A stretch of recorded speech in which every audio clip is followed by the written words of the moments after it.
Like and subscribe for more educational content.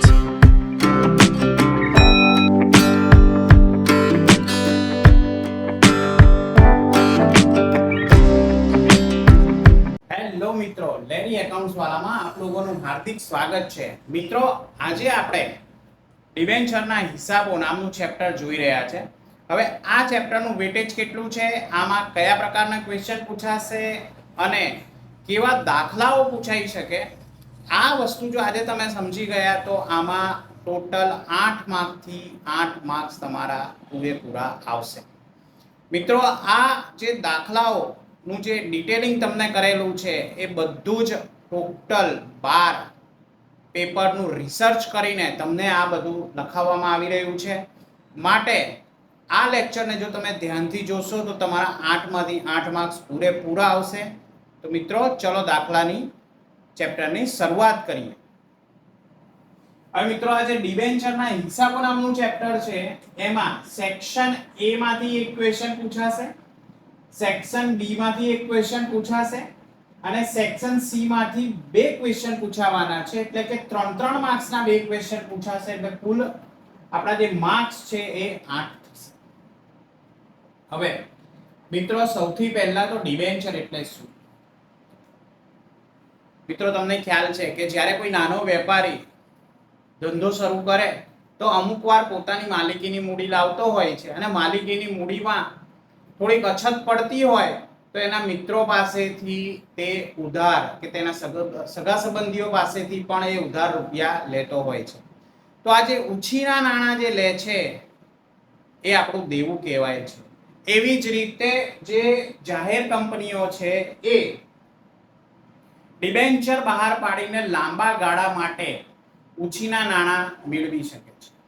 હવે આ ઉછીના નાણાં કેટલા સમય માટે મેળવી શકાય? તો મિત્રો, જે સાદો રેગ્યુલર બિઝનેસ હોય એમાં વધુમાં વધુ 10 વર્ષની મુદત પછી તમારે ડિબેન્ચરના નાણાં પરત કરવા જ પડે. એથી વધુ સમયના તમે ડિબેન્ચર બહાર પાડી શકો નહીં. પણ જો તમારી કોઈ ઇન્ફ્રાસ્ટ્રક્ચર ડેવલપમેન્ટ માટેની કંપની હોય તો વધુમાં વધુ આ મુદત 30 વર્ષની કરવામાં આવી છે. 30 વર્ષ સુધી તમે ડિબેન્ચરના નાણાં રાખી શકો, પરંતુ 30મા વર્ષે તો એ તમારે પરત કરવા જ પડે. હવે મિત્રો, આમાં 3 માર્ક્સનો એક ક્વેશ્ચન ફરજિયાત તમને પૂછાતો જ હોય છે. આ ગુજરાત બોર્ડની એક્ઝામ 2025માં પણ આ ચોક્કસપણે સવાલ પૂછાશે કે શેર અને ડિબેન્ચરનો તફાવત જણાવો. મિત્રો, અહીંયા આપણે ફક્ત 3 મુદ્દાઓ લખવાના છે. ફક્ત ને ફક્ત 3 મુદ્દાઓ. 3 મુદ્દાઓ બહુ જ સહેલા છે મિત્રો. આપણે જે ઇક્વિટી શેર છે અને જે ડિબેન્ચર છે એના મુદ્દાઓ હું તમને બહુ જ સહેલાઈથી સમજાવી દઉં છું મિત્રો. ઇક્વિટી શેર એ માલિકીની મૂડી છે. ઇક્વિટી શેર એ માલિકીની મૂડી છે, જ્યારે ડિબેન્ચર એ ઉછીની મૂડી છે. આ મિત્રો તફાવત પહેલો યાદ રાખવાનો છે. હવે કોઈ પણ જાહેર કંપની હોય તો એને ઇક્વિટી શેર બહાર પાડવા ફરજિયાત છે, એને બહાર પાડવા જ પડે. જ્યારે ડિબેન્ચર બહાર પાડવા ફરજિયાત નથી, એટલે કે મરજિયાત છે. જાહેર કંપનીની જો ઈચ્છા હોય તો જ એ ડિબેન્ચર બહાર પાડે. તેમને ના બહાર પાડવું હોય તો એ અંગે કાયદામાં કોઈ જોગવાઈ આપેલી નથી, એટલે કે ડિબેન્ચર બહાર પાડવું મરજિયાત છે.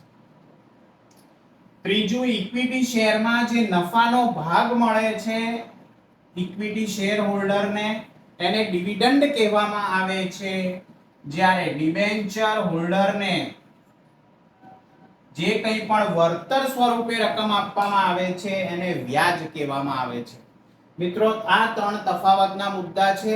આ જો તમે લખી નાખશો તો તમારા 3 માર્ક્સ પાક્કા થઈ જશે મિત્રો. 3 માર્ક્સ આ 2020માં, 2023માં અને 2024માં પૂછાયેલો પ્રશ્ન છે. એટલે ખૂબ જ ઇમ્પોર્ટન્ટ પ્રશ્ન છે મિત્રો. હવે સર, આમાં દાખલાઓ કયા પ્રકારના આવશે અને એમાં કુલ કેટલી આમનોંધો હશે? મિત્રો, દાખલા 3 ટાઈપના દાખલા તમને પૂછાવાના છે. હવે એમાં પહેલું જે દાખલો છે કે મિલકતોની ખરીદીની અવેજમાં ડિબેન્ચર આપવા. મિત્રો આ બધા જ દાખલા આપણે જોઈશું, પણ હમણાં શરૂઆતના મુદ્દે આપણે એટલું સમજી લઈએ કે આમાં ફક્ત 2 આમ નોંધ લખવાની છે.